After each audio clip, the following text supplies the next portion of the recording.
Hello friends! Good morning! Mayam bagi channel da taram noksari. Ngasi di ay sa ipam da lam ni ko ay thabok ama lay dana. Ado ay ipam na si ay ipam ni huji lay ba sa ipam da ni. Ado ngasi am ka handoy ni. Ado khoi jumgi area da ko family member shum uchara ke intro tawra ke mayam da. Ado ngasi di mo yasida po gilikon gi tournament na si tawrami yam interesting hoy ba. Ado horen ado tournament da say sum mayam do uchara ke jamu nuai do re ne khalli ado uchara ke horen mayam ado huji yeminarasi akhoi gi jumgi pamgi kari ado huji yemurasi lao ai gi yeminarasi ai gi yum nungsibi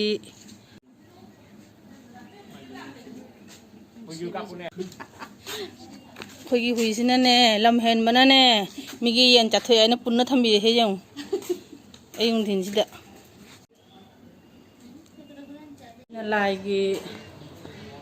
lagi room ni sina si akhoi dagi tuition takpi ba room ni angang sing takpi bagi do sida room mama si akhoi dagi lei sida angang sing lari takpi ba ma si yang se school ta na pura room ma si ma akhoi dagi ni tuition room ni si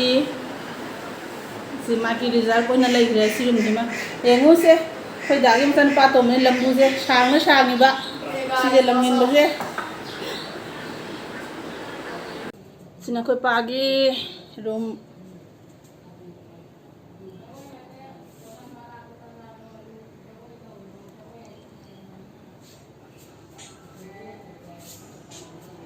khoi dai matan pa han ni se si yung pakhang phara mi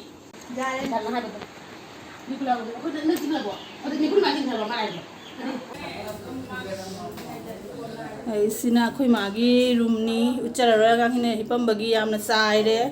si asina shumangang sing akhoi la ga sida shum hipi inaun pi la ju ai la ju shum asi room je shum akhoi gi result oi re hai ta re se do shum khoda gi masan pa han na de shum use story ngang kan ni je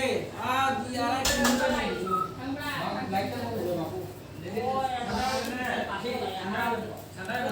sina drawing room ni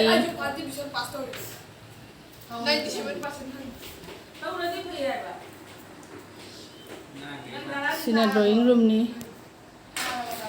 de sida phammi chakhum da mayama mi mayam phammi de khoi ma lei re du moi si party si chakhum ni du sida khoi na ma lei re jang semi du si khoi iche ni si kai gi du khoi sida khoi khun gi aiga lei aiga kiton mapune ai se as do si joi ga mani si joi ga mani aiga tan be tin ngai asu di mi watte sum korak pune nungai sidadi khoi ada tabu sum yum manungda amaga samnadana amaga phangnadana leibani shehar dadi gav dadi yam nungai ama thabiga jang sidi pogi tari akoi de lei ni se sidadi pan ne kanam han wengi de chabi de pangkho kai yang phajari se to yang si maning ni khoi si maning jena khadana si kol khoi toti leire si ne kon phenpham kari leire ya di am saw mayam akhoi na magi nganu sida leire atai ju mayam chat khre khado de sida leire de yenju lei somda ji thadora ani angang je yenum chabadi yamna pele moi yumda loi banina yenju sida leire akhoi da na kenan tawre yenju mai he yamre leiri se nganu gina sida marum ju leire sida ta na goraknath ai ba yendu natra sibu goraknath tu natra se koroknath hai bo da leire nganu sumai ama leire si phajana thamme do nganu di marum di phana phajana ko e du lai du ya me mai leiri se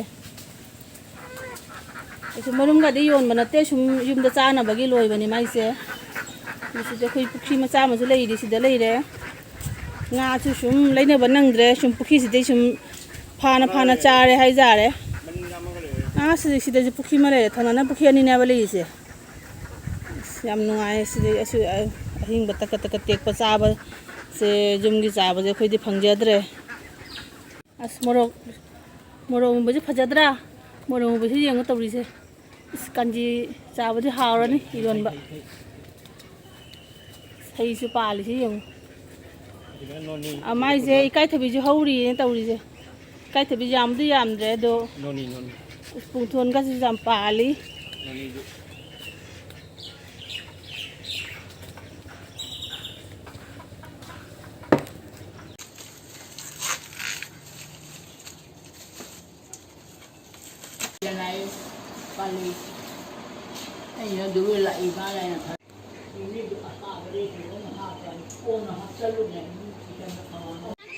ꯁ꯭ꯋꯥꯏ ꯄꯨꯈ꯭ꯔꯤ ꯃꯄꯥꯟꯁꯦ ꯐꯖꯕꯅꯤ ꯌꯥꯝꯅ ꯑꯩꯈꯣꯏ ꯊꯣꯡꯒꯥꯟꯅꯤꯁꯦ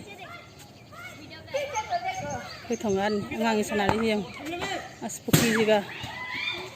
ꯁꯤ ꯃꯥꯟꯗꯣꯞꯅꯤ ꯑꯩꯈꯣꯏꯒꯤ ꯂꯥꯏ ꯁꯤꯅ ꯈꯥ ꯃꯥꯟꯗꯣꯞꯅꯤ ꯄꯨꯈ꯭ꯔꯤꯁꯦ ꯌꯥꯝꯅ ꯃꯑꯣꯡ ꯇꯥꯕꯅꯦ ꯁꯤ ꯂꯝꯕꯦꯟꯁꯦ